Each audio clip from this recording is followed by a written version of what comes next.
రావణాసురుడు. ఇగో రావణుడు. సో ఈయనే మన రామాయణానికి మెయిన్ విలన్. సీతాదేవిని అపహరించాడు. శివభక్తుడు, అత్యాశాపరుడుగా ఉన్నందుకు గాను ఈయన శ్రీరాముడి చేతిలో ఓడిపోతాడు, వధించబడతాడు. సో ఇలా ఈ రావణుడికి మరొక తమ్ముడు ఉన్నాడు. విభీషణుడు కాకుండా మరొక తమ్ముడు ఎవరు అని అంటే కుంభకర్ణుడు. ఇగో ఈ కుంభకర్ణుడు ఎవరు అని అంటే రాక్షసుడు. ఈయన కూడా శ్రీరాముని చేతిలో మరణిస్తాడు.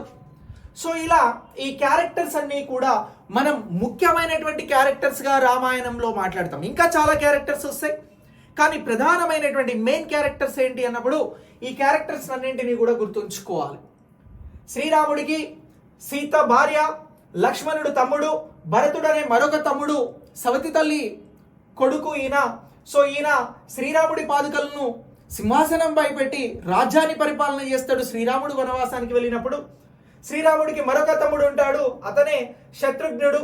సో ఇతను లక్ష్మణునికి సంబంధించి కవల సోదరుడు. ఇతను కూడా రాముని అనుసరిస్తాడు.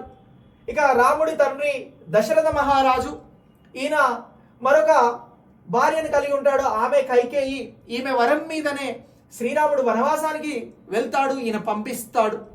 సో ఆ బాధను అనుభవిస్తూ ఈయన మరణిస్తాడు. శ్రీరాముడు అడవికి వెళ్ళిన తరువాత రావణుడి చేత సీత అపహరించిన తరువాత సీతను వెతికే క్రమంలో ఇద్దరు స్నేహితులు అవుతారు, హనుమంతుడు, సుగ్రీవుడు. సో ఇక్కడ హనుమంతుడు భక్తుడుగా కూడా మారుతాడు.